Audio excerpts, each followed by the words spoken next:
Om Vakratunda Mahakaya Surya Koti Samaprabha Nirvignam Kurume Deva Sarvakarishu Sarvada. Om Shri Ganeshaya Namaha. Om Namo Bhagavate Shri Swaminarayanaya Namo Namaha. Shri Hari Krishna Maharajaya Namaha. Om Shri Sahajananda Swami Maharajaya Namaha. Om Shri Lakshmi Narayanaya Namaha. Om Shri Naranaranaya Namaha. Om Shri Sadgurubhyo Namaha. Dhyanamoolam Guror Murti Mantramulam Guror Vakyam Pujamulam Guror Padam Mokshamulam Guror Krupa. Om Gunatito Aksharam Brahma Bhagavan Purushottamah Jano Janannidam Satyam Uchyate Bhavabandhanat. Om. Welcome to the Vachanamrut exposition and welcome to swaminarayanspirituality.com. This is Sachin. These talks are in English for the general public to better understand through an exposition the spirituality of Sahajanand Swami Maharaj, who is also known as Bhagavan Swaminarayan and with many other names. The Swaminarayan Sampradaya has grown to a certain extent throughout the world. There are many temples. There are many different satsang mandals and other programs that are constantly going on throughout the world. But many people outside the Sampradaya, including in the Gujarati community and outside that community, do not know about Sahajanand Swami and his spiritual teachings. So the intention here is to promote and to present the teachings of Sahajanand Swami on a universal platform that are understandable and applicable in the context of all of the other scriptures of Sanatana Dharma, other scriptures of other traditions, as well as fields of medical sciences, genetics, as well as psychology, sociology, economics, all the other disciplines, how they all connect together with the teachings of Vachanamrutam. So to continue from where we were last time, we were talking about sadhana last time. The whole discussion of sadhana is a relevant discussion because that is the question that Maharaj is asking.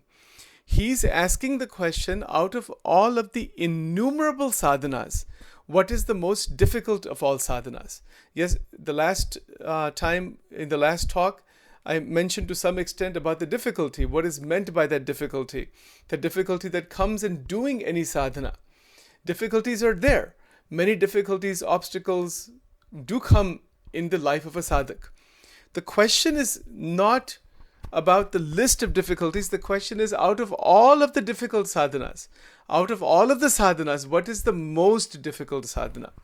He's asking this question because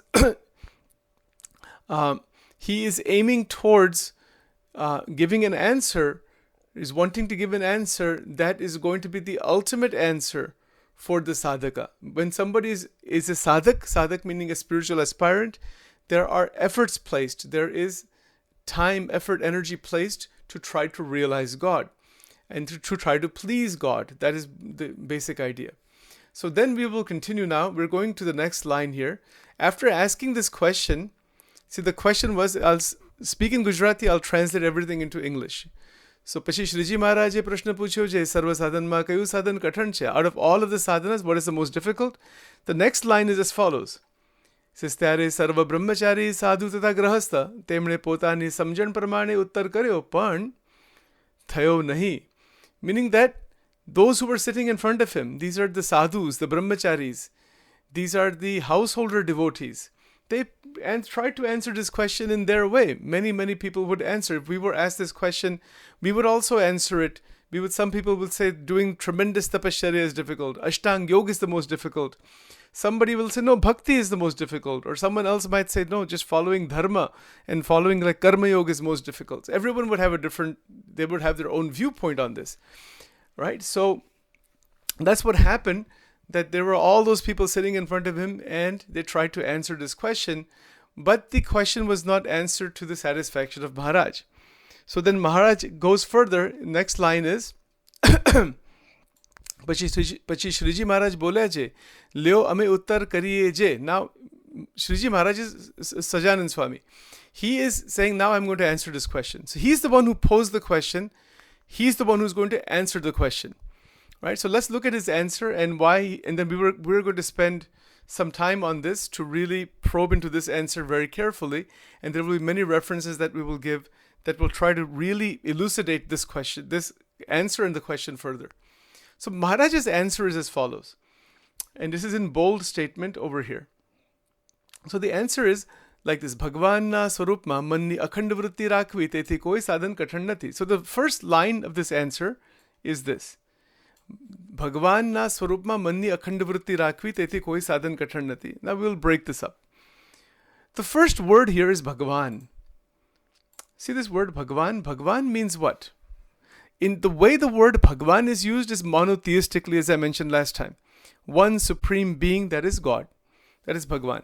Bhagwan, the word Bhagwan can also mean one who has the 6 Aishwaryas, the 6 Bhagas, which are there. So that is also in the Sanskrit scriptures. It is also described in many different ways. All right. So from a Sanskrit point of view, the 6 qualities are undepleted wealth, virya, meaning this tremendous power from within, fame, beauty, jnana, and vairagya. These are called the 6 bhagas, and they are, and somebody who possesses them is called Bhagwan. So this is a way to understand this, that the meaning of the word Bhagwan has that. The 6 qualities, undepleted wealth. Now, so let's open this up carefully. Undepleted wealth, what kind of wealth are we talking about? The physical wealth is one kind, but the internal wealth, the internal energy structure, internal ojas power, that is the undepleted wealth. The second is virya. Virya would mean, in that sense, like physically would mean like semen in the male body, but it really refers to strength, tremendous amount of internal strength, like a phenomenal amount of it. That is virya, viryavan. So it has that meaning. The third meaning is fame, one who has tremendous accomplishment in life. That's the third meaning. That's the third quality. The fourth quality is beauty. There's internal beauty, external beauty, different kinds of beauty are there, but it's the internal beauty. There's a saundarya. And so that is the fourth quality. The fifth quality is jnana. So jnana is spiritual wisdom, spiritual realization, and the sixth is vairagya. So these 6 qualities of undepleted wealth, virya, fame, beauty, jnana, and vairagya, anybody who has them at the highest level can be considered to be Bhagwan. Okay, so that is Bhaga means these 6 qualities. Van means who has those 6 qualities, that is called Bhagwan. So, is that the way that this word is used here? Well, that is already implied in this sentence. That is already implied. But in actuality, Maharaj is not using that word necessarily that way. He's using it in a different way. He's using that word to refer to one monotheistic supreme Lord, supreme God, with form. So this is another point to keep in mind. Sajanand Swami's perspective on what is God, a perspective or his realization or his teaching, is that there is one supreme being that is not male or female, that has a form, and that is the ultimate reality, the ultimate truth, that is Paramatma, Bhagavan Swayam. And that is called Aksharatit Paramatma. So we're going to move into that. So that is what he's referring to. When he uses the word Bhagavan here, he's referring to that entity, that being, an actual being, just like how we are a being. His point of view, and people might disagree with this, and there are disagreements in many ways, which I will try to present to you what those different perspectives are also. But his perspective is what we're talking about in these recordings, that there is one supreme, unparalleled, unequivocal, transcendent being. That is God, Paramatma, Bhagavan, Purushottam, Narayan, Paratpar Narayan, Aksharatit Narayan. You can call it anything you want. It is beyond Akshara Brahma. That is the teaching. So just keep this in mind right now. That'll become more clear as we move along. Now so his answer begins with the word Bhagavan. The question is what? The question is, what is the most difficult of all sadhanas? What is the most difficult of sadhana? The answer begins with the word Bhagavan. He says, Bhagavan na swarupma. That means now he uses the word, the Swarupa of God. So I'm opening the answer carefully. There is Paramatma, Bhagwan, who is present transcendent being. Just we have to imagine right now, because we cannot see that transcendent being through our senses. So just we could create a concept in our mind for the time being that there is some transcendent being beyond everything. That one supreme, unparalleled being, not male or female, is Satchidananda Vigraha, is a divine body, and sometimes it is described as Kishore Swarup, like a form of a 16-year-old boy, something like that, 14, 15, 16-year-old boy, something like that. But it's not a boy, it's not a male or a female, but it is Satchidananda Vigraha, original Swarup of Paramatma, original Paramatma Swayam. Now what the answer he's giving here, Bhagavana Swarup ma manni akhanda vritti rakhi. He's talking about the Swarup of God. Now let's understand this Swarup. So Swarup, the word Swarup is made out of two words, Swa and Rup. Rup means form, and Swarup means the form that is taken by that Paramatma here in human form. So for example, we have Bhagwan Ram, Bhagwan Krishna, we have Jesus, we have other great saints and sages. They all have taken form. There's a form. Even we have taken a form, isn't it so? We have a Manusha avatar. We have a form. So Rup is the form. Swarup is the actual being. That whose form is it? It is that same Paramatma that is beyond Akshara Brahma, the Supreme Lord, the Supreme God, the Supreme Being, has taken a particular form here. Alright, so now, when we go to different temples, we go to different churches, we go to different places, what do we find in religious places? We see different forms of God. You see, so in Hindu temples particularly, what do we see? We see Bhagwan Ganeshji, we see Shivji, we see Devi, we see Hanumanji, we see Bhagwan Ram Parivar, we see all of that. We see Bhagwan Krishna, we see Radhikaji, Lakshmiji, Narayan Bhagwan. What are all of those forms? Those are the Swarupas of God. So those are the forms of God. So Rup can be any, but the Swarup is only one. So Swarup meaning the ultimate Swarup is one. The forms are many.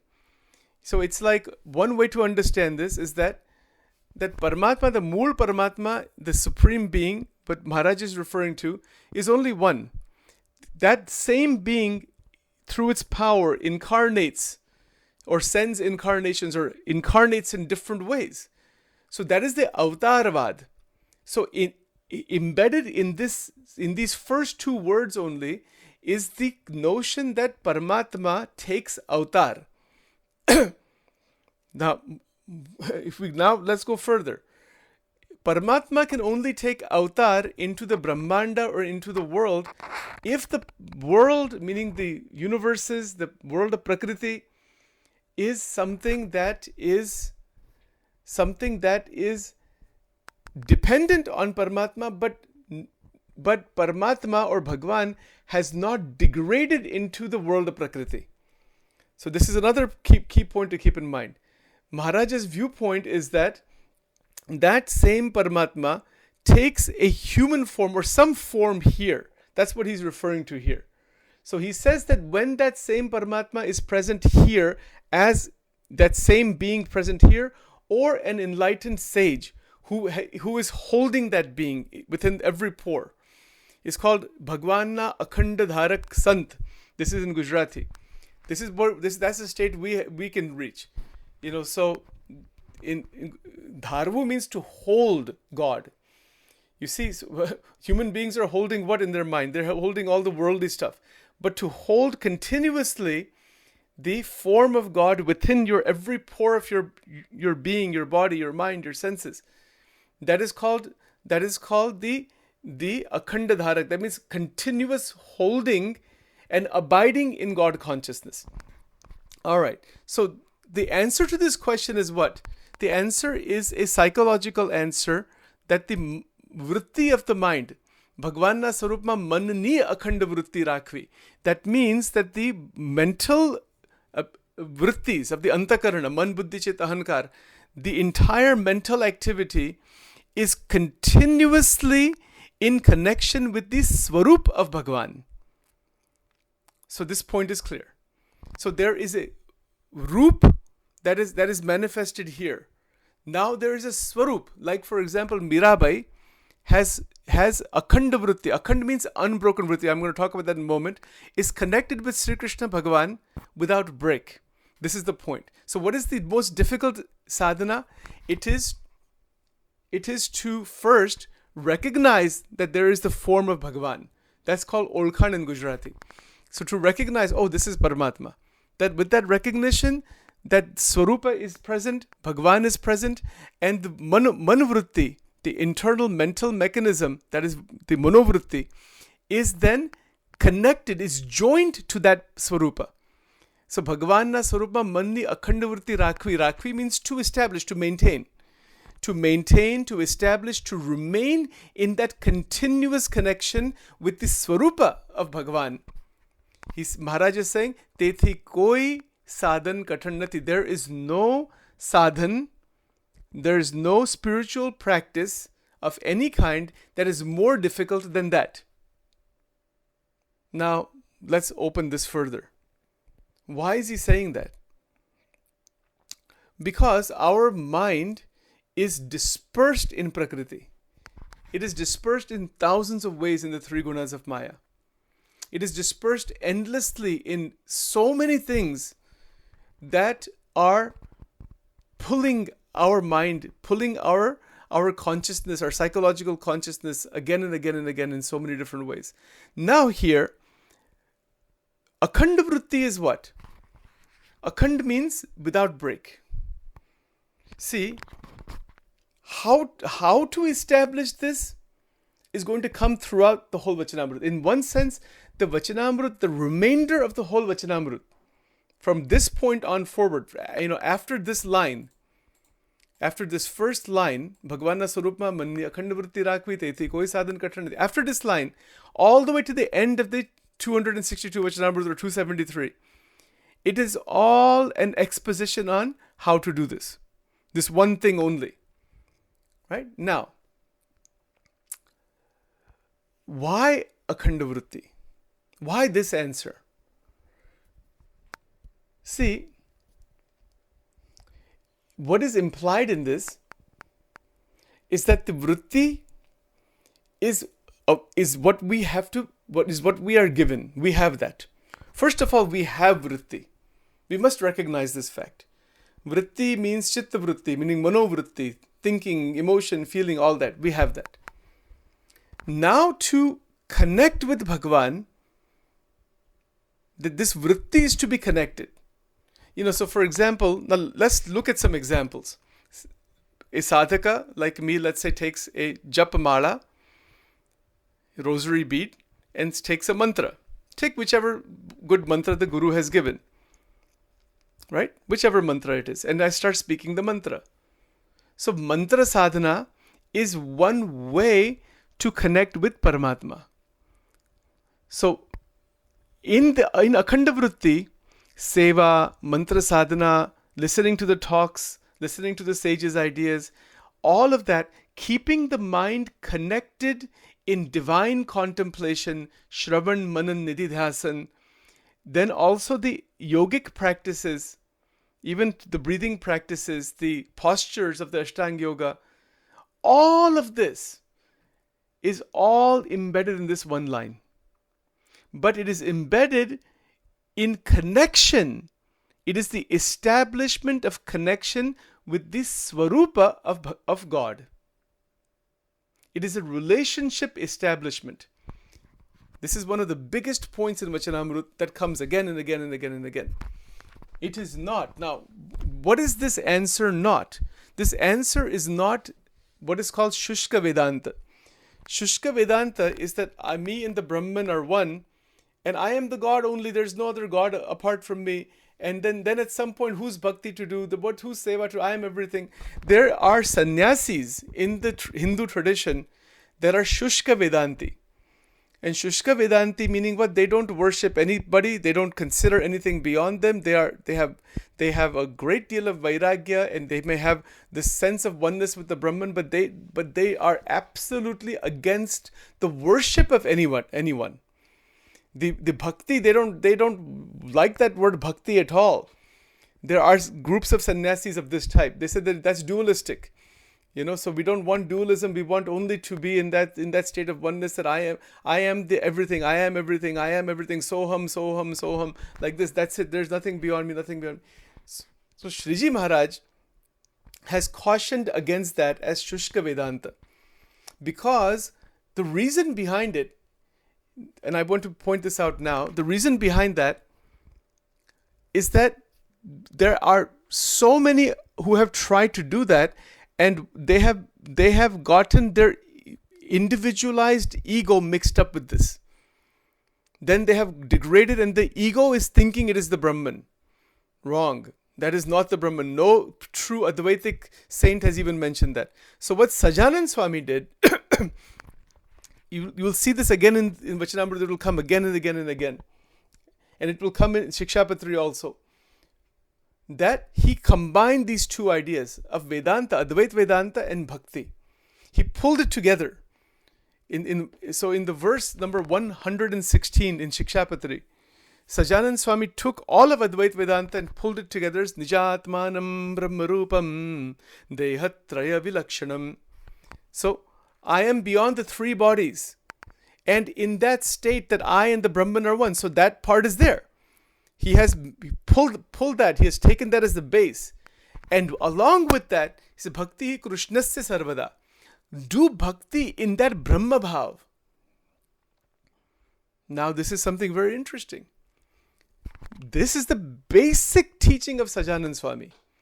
That you are the Brahman, and in that Brahma Bhav, in that realization that you are the Brahman, worship Parabrahman. This is where the Advaita paramparas fall out. They don't want to worship anybody. There is no worship. They don't consider from a tattva point of view that there is anything beyond the Brahman. They say once you have realized the super consciousness, how can there be anything beyond that? Right? So in Advaita, bhakti is sadhan. It is not sadhya. In Vishishtadvaita Vedanta and all of the other dualistic worships, aspects of Vedanta, bhakti is sadhya and Jnana, Vairagya are in support as sadhan. It is flipped around. That is why here in Vachanamrut, Maharaj is so clear that first of all, he is directly stating that there is Bhagavan, there is one supreme reality, God. There is not simply just some abstract, some consciousness that is dreaming it is the many. He says that, is he rejecting that idea, by the way? Not completely, no. But he says there is something beyond that also. Now, this is a little bit difficult to explain, but I shall try. That the notion that the one is dreaming the many. This is Advait Vedanta. Now, how does that differ from what Maharaj is saying? He's saying here that there is one supreme being, and Mahamaya is a reality. It is an anadi reality, beginningless reality, as old as God. Now let's be clear on this point. In Advait Vedanta, Mahamaya is considered to be some power of the Brahman. Okay, but the same thing is written in Shikshapatri by Maharaj also, that Mahamaya is a power of Paramatma. It's a power of that supreme being of God. All right. Then how does it differ? It doesn't differ in some sense, and it differs in another sense. Maharaj has perhaps further clarified this, that the Mahamaya has within it infinite number of monadic Jeev Atma. Keep this in mind. This is not there in Advait Vedanta. So in Mahamaya, each Jivatma, each soul, spiritual spark, is Satchidananda, has the same quality as that Paramatma, as God that is beyond Mahamaya. All right. But the difference is that the Jivatma is within the realm of Maya, is within the engulfment of Mahamaya. And this point needs to be very clear, because it is only on that point that any question of God comes into play or sadhana comes into play. Because if you go into this Advaitic idea that there is only the one manifesting as the many, then logically one of the criticisms of Advaita is that the one is gotten into ignorance. But Advaita rejects that idea. Advaitic teachings say, no, the one is not in ignorance. Then where did Agnan come from? Advaita has no answer. They say the question is wrong. So the question is wrong in the sense that as long as Mahamaya is there. Once Mahamaya is not there, there is no such thing as Maya. So this is the other thing to keep in mind. That if God is only present, where did Mahamaya come from? So the answer to that question that Sajanand Swami gives is that it is Anadi. That will come later on in Vachanamrut, Garada number 7. So we're keeping this in the background. This understanding is in the background, that there are infinite number of souls, there are infinite number of these monadic beings, that the sparks that don't have a body, and they have causal body from time immemorial, and to remove them from there, that is why the creation actually occurs. This is the ontological and the theological perspective of Maharaj, Sajanand Swami Maharaj. So he is mentioning here for sadhana, like from where we are, from our stage of realization, that those who are trying to uplift spiritually, what is the greatest sadhana? To recognize the manifestation of Paramatma here on earth. That is the Swarupa. Why he's using the word Swarupa? Because that is present here. And then to keep the vritti continuously connected with that Swarupa that is beyond Maya. You can continuously connect with that Swarupa. And what do we have? We have the greatest sadhana of all. That is the most difficult sadhana. Now, the difficulty in this is obvious. The difficulty is there because there is the wanting of so many other things. See, it's like this. When a sadhaka recognizes the glory of that Swarupa, that what I have is the highest thing, then I cannot forget that anymore. So the next line here, he's going to now talk about something called Chintamani. What is the glory of that Swarupa? I'll translate it for you. He says here, Ane je manushana manivrutti bhagwana swarupa akhand rahe che, tene tethi biji adhik prapti shastrama kahi nati. What he's saying is that any human being whose manvrutti, this mental vritti, is remaining, akhand rahe means is remaining continuously in Paramatma, that continuous abiding in the Paramatma, that is the highest of attainments, and all of the scriptures of the world are saying that there is no greater prapti, meaning attainment, than that. So what is the attainment? The attainment is that established continuous flow. Now what happens from that is coming up in the next few lines. So the attainment is the vritti. The attainment is the continuous, unbroken vritti in the form of God, Swarupa of Bhagavan. What is the sadhana? To try to attain this state is the greatest of sadhana. So sadhana is akhanda vritti, and sadhya is also akhanda vritti in God. Sadhya is God actually. So sadhana, the greatest sadhana is akhanda vritti. To try to do this. And anybody who has the courage, wisdom, will, shurvirpanu, courage, the desire, the mumukshutvam to try to do it, that is the greatest thing. Because there is no greater attainment than that. Now, what is that attainment?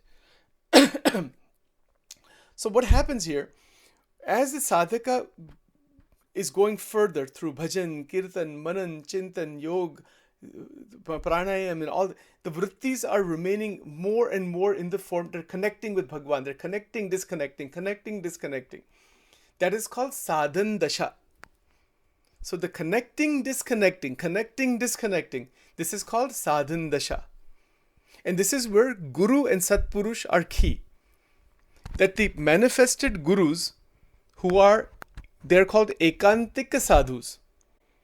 I'm going to show a diagram here that I have actually on ekantika dharma. So that diagram shows the state of the ekantik sadhu. Okay, let me just pull that up quickly. Just a moment. Okay, so in this diagram, you'll see here that the enlightened sage or the ekantik sadhu, ekantik saint, is an individual who has realized what? Who is living in the highest stage of dharma, gnana, vairagya, bhakti, brahmacharya, and all the other divine qualities. The manifested sages who have these qualities, who are actually, they could be householder, they could be tyagi, they could be male, female, it could be anybody, really. I mean, in a general sense. But these qualities are the key. The recognition of a guru, sadguru, who has these at the highest level is called ekantik sadhu, the terminology we want to keep in mind. Please keep in mind that the word sadhu can be understood in many different ways. The tyagis, the renunciate sadhus, that's one way to understand. But ekantik person, let's say, ekantik saint, is a sage, is one who has dharma, gnana, vairagya, bhakti, these four. This is called ekantika dharma. It is also called bhagavat dharma. So in Vachanamrut, you're going to see these different points. This language comes. Ekantik means what? Single pointed realization. Single pointed connection. That ekantika dharma is akhanda vritti. It's the same thing. That ekantika dharma means that the devotee is absorbed continuously without break in the swarup of Paramatma, and dharma, gnan, and vairagya, which includes brahmacharya and ahimsa and all the other 64 saintly qualities. All of that put together protects, suraksha it is called. It is the protection of bhakti. So akhanda vritti, the continuous flow of the vritti, of the emotional vritti, the mental vritti, the cognition, emotion, the energies within the system, within the mind-body system, all of that, there is an unbroken connection established with that Lord, with God. So there is an unbroken connection. That unbroken connection is akhanda bhakti. Akhanda vritti is akhanda bhakti. And akhanda bhakti is only possible when it is protected by complete vairagya, complete dharma, complete gnana, wisdom of the highest stage, vairagya of the highest level, dharma niyam. There is no adharma. Stealing from somebody, even thinking negative of somebody, all negative thing is gone. It is sattvic. It is it is for the benefit of the sansar, benefit of oneself. Even using every single dollar financially is towards moksha. It is not used for anything else, just for survive in the world. It is not used for vishaya vasna, vishaya bhog. It is not used at all in that direction. To limitedly to live in the world, there's some limited use. So it is the utilization of Lakshmi for the purpose of moksha. So that is all part of ekantika dharma. Otherwise, a deficiency in ekantika dharma, in dharma, gnana, vairagya, bhakti, that deficiency is the breakage of akhanda vritti. So that is going to come in the same Vachanamrut again. When we talk about Maya, the question of Maya is going to come in the next question. But now, anyway, we want to understand the answer clearly. Shriji Maharaj's answer is very, very direct, and it is a very practical guidance for us, that sit down for meditation, sit down with a mala, start contemplating on the scriptures, start listening to bhajan kirtan, establish connection with Ishta Devata. That is a general idea. In a general sense, the spirituality behind these words is what? Or within these words? Whoever the Ishta Devata is, in any religion, in any tradition, that Ishta Devata or enlightened sage should be real, it's not something fabricated. And to establish a connection with love and affection, that is bhakti. As I mentioned before in some of the other recordings on energy and satsang, one can be a scholar of Vachanamrut, one can be a scholar of the Gita and not be a devotee. There's quite a few number of professors who are scholars of the Upanishads and the Bhagavatam and the Gita and the Bhashyas and all that, and they're not devotees. They're just scholarly people who are studying that, and talking about it. Fine, beautiful. That's not what is talked about here. This is about a devotee, a bhakta, one who is wanting to realize that supreme truth. What is necessary here? Let's review very quickly. That there is Paramatma, one supreme being that is undual, that is non-dual, unparalleled, unmatched. There is one without a second. These things that are spoken in Vedanta, Sajanand Swami mentioned later on Vachanamrut that the Advaita Vedanta is only talking about 1/4 of that Swarupa, which I will explain in more detail later on. This is a more esoteric subject, difficult subject to explain in short time. But that one Paramatma with form has Satchidananda Vigraha, and the light coming from the body of that form is beyond any imagination. So there is a lot of metaphysics about this, which I will talk about. What is that form? What is that light? What is called Akshara Brahma? What is the light of Akshara Brahma? What are the released souls and the lights of the different abodes of God? What they are? These are all spiritual realities beyond this world. It is a high-level metaphysics that is going to be explained in short sentences here as we move along.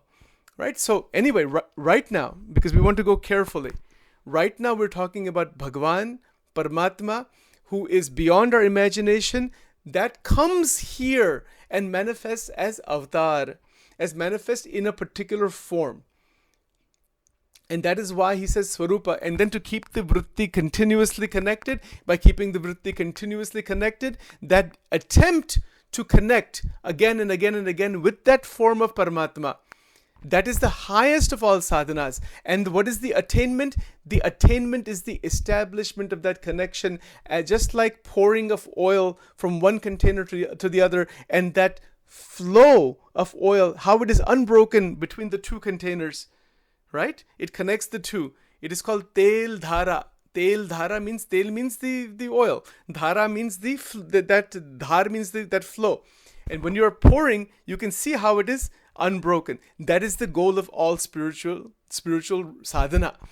So when a person approaches Akhanda Vritti, the spiritual reality begins to open. When a person is in Akhanda Vritti, by the grace of Paramatma, by the grace of that supreme being, the whole spiritual reality opens up, and there's a guarantee in that. Sriji Maharaj will explain that afterwards in the next sentence there. So the fact is that vritti is with us. Bhagwan ka swarup, the Sanatana Dharma, its tradition is with us. There are the forms of Paramatma are with us. The scriptures are with us. The mantras are with us. The gurus are with us. When we pull it together, then all that is needed through great mahima, great glory of God, is to establish this connection. And once we begin to establish the connection in a general sense in any form of God, and if it's akhanda, if it is a continuous connection, then whatever you are connecting with is going to come to you. Whatever you start thinking about, it comes to you. That is the power of the mind. That is the mystery of the mind. If the mind is thinking about, as the Gita says, about just human beings in this world, like a family members and all that, because Sri Krishna mentioned this. If Sachin is just attached to only family members and has love and dharma and everything, then wherever they are, that is where I will go. After the body ends, and my mind is connected there. But if my connected is, Sri Krishna says, if you're connecting with me, where I am, you will come. It's like that. Who are we connected with? Where is our vritti, akhanda vritti? So we're living in the samsara. We're seeing the samsara. Where is the connection? Can we see that same Paramatma in all? That is the higher vision. Yomam pashyati sarvatra. So in akhanda vritti, wherever you look, wherever you go, wherever you are, there is a continuous flow at some level within us in connection with Paramatma. And what that state of living is alokik. It is a transcendental living. It is a divine living. It is a uplifted living. It is a jivan mukta living. It is a living without any entanglement. It is a living of constant realization, because one is moving into the Atma and the Paramatma. Now, the next sentence here, he's saying, why is it so that the akhanda vritti is the highest attainment? All the scriptures are saying so. He says, Kaje, why? Bhagwan ni murti che te to chintamani tulya che. He says that the murti of God, the form of God that is present here, because that transcendent, we are not going to be able to see that. That is in samadhi you can see. But not, over here you see the manifested form. He says that manifested form is chintamani. Like chintamani is what? That chintamani is a rock. Some say it's a mythical rock, but it's actually a transcendental, divine. It's like a certain. It's a rock, but the idea is that if you hold that rock, whatever you wish for, it comes. This is called chintamani. So chintamani is a certain jewel. It's a gem, like a gem. But chintamani, it's a rock, but it looks like an ordinary rock actually. But if you hold it, whatever you wish in your mind, that comes into your life. That happens right away. That's called chintamani. So he's giving an analogy that wo jo Bhagwan ki murti hai, that murti of Bhagwan Swayam, it is chintamani tulya. Now he's using an analogy this way, that if you are keeping Paramatma in your heart, in your mind, and if you're holding that murti all the time, whatever you desire is going to happen in front of you. Now, this is a question. Why? What does the bhakta desire?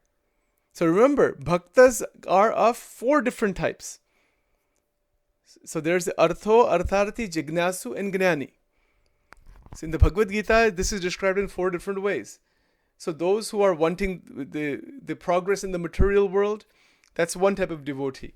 And they can also have akhanda vritti. Some people do a lot of sadhana because they want something from this world. Okay, that is not rejected. It is called sakam bhakti. Some people want their difficulties resolved, or they want to get back what they have lost. That's another kind of devotee. Artho, artharthi. The third type of devotee is a jignasu, who says, I really am curious, what is the causal body and what is the Atman. I want to pray to God to have vritti in Bhagwan, so that Bhagwan can bless me with the wisdom to know what all of those things are. I'm curious how the Brahmanda works and all that. That is called jignasu. And the fourth, and the highest level, is the gnani, one who is wanting nothing except Bhagwan. That is called nishkam bhakti, param nishkam bhakti. So when Maharaj is saying that the murti is chintamani, this is very, very interesting and it's very experiential. That once, if we're holding the murti with us, whichever form of God we believe in, and now there is more and more connection with that Paramatma, whatever you're wanting will come to be. That's exactly what the next sentence says here. Maharaj says in Gujarati, Jem chintamani koik purush na hathma hoy, te purush je padarth ne chintve, te prapta thai che. He says, giving just as an analogy, if you have a chintamani in your heart, in your hand, whatever you wish for will come. It happens to you. Similarly, he says, Bhagwan ni murti ne vishe, jena manni akhand vritti rahe che, te to jeev ishwar maya ne brahm, temna swarup ne jo jovane ichhe, to tatkal dekhe che. Meaning, this is a very powerful sentence here. This is an extraordinary sentence. He's saying He's giving an analogy here. He's saying you have an individual who has an actual chintamani in the hand. Whatever you wish for, it immediately comes to you. This is like a state of certain siddhi, let's say. Certain realization. Chintamani rocks are present in the Devlok. They're not present in this world.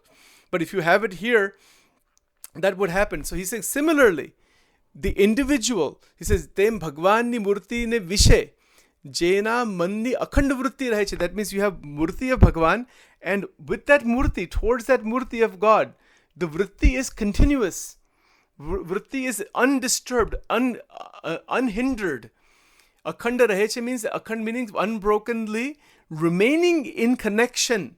Unbroken connection is remaining. What happens? He says, Rahe teto jeev, meaning what? You're who you are. The Atma Tattva reveals itself right away. Jeev, Ishvara, the Ishvaras, the Ishvara Tattva, the cosmic beings are revealed to you. Maya, what is the nature of Maya, Mahamaya? All of that is revealed. And Brahma, he's using the word Brahma, that includes Brahma, Parabrahma, that which is beyond Maya.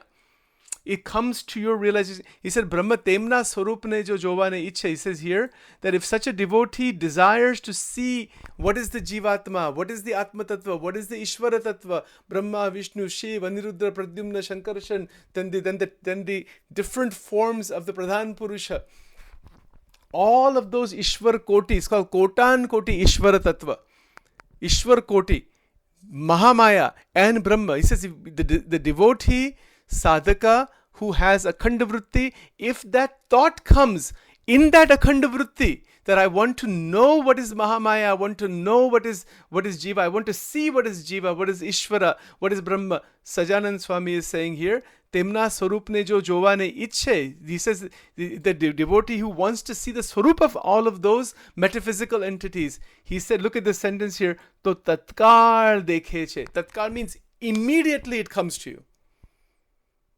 Because of the power of akhanda vritti. What a sentence, what a state of realization. Ye anubhav ki sthiti hai. This is the highest of state. If we try to establish akhanda vritti, you see the difficulty. We can have vritti, we can do puja, archana, we can do morning puja, evening puja, we can do different things. But at some point, as time goes on, the mind flips back into vasanas, into ignorance, it goes somewhere else. It breaks that breakage. It's like you're pouring that oil, and then that pouring stops. You get tired or whatever. So whatever happens, you cannot pour it. That unbroken state is difficult to establish, most difficult. But if that unbroken state is established, and you are in that unbroken state, in connection, loving relationship with Paramatma, akhanda bhakti. So Maharaj said, Tatkal dekhe. Then he also mentioned this. He says, Tatha, and what else do you see? Vaikuntha Dham. The Vaikuntha Dham. What is the Vaikuntha? That is 1/3 material world, 2/3 spiritual world. What is Goloka? Vaikuntha, Goloka. This is Goloka. Goloka in Brahma Mohol. E adik je Bhagwan na dham, tene pan dekhe che, the abodes of God. So Bhagwan, that one supreme being that we talked about, has many different manifestations in the spiritual world also. Those are called the divine planets, the abodes, dham. That's what they're called. So Vaikuntha Dham, there's Goloka Dham, there's the Akshara Dham, there's the Brahma Mohol. Brahma Mohol means the house of the Brahman, essentially. Mohol means, I think that word means like house, so, or like a palace actually. It's called Brahma Bhuvan, or palace. It is an analogy, that's all that's being used. That is where Bhagavan resides. These higher metaphysical truths, realities, they become manifested to the sadhaka if the desire comes to see them. Actually, the pure, undisturbed, nishkam bhakta doesn't even want to see all these things. He's only satisfied just with the love of God, not interested in seeing anything. But Maharaj is saying, if you want to see, if that thought even comes, I want to see Goloka, it will appear. You sit for dhyan, it will appear right away. I want to see the Brahma Vishnu Shiva, it will appear right away. they will appear right away. ऐसी स्थिति है. That is the power of akhanda vritti. Now the sentence, the concluding sentence to this answer is as follows. He says, Mate Bhagwanna Swarupma akhanda vritti rakvi, તેથી કોઈ સાધન કઠણ પણ નથી અને તેથી કોઈ મોટી પ્રાપ્તિ પણ નથી. Maharaj is so clear. Yeshiji Maharaj is so clear that the greatest of sadhana is akhanda vritti. That is the biggest thing that anybody, any human being can potentially do in life. There's nothing greater than that. And to keep that vritti inside the Swarupa of Bhagavan, akhanda, without break, is the most difficult sadhana. Mate Bhagavanna Swarupma akhanda vritti rakvi, tethi koi sadhan kathan nathi. All sadhanas are in this. And then he also said, ane, તેથી બીજી મોટી પ્રાપ્તિ નથી. પ્રાપ્તિ means attainment. Prapti means realization.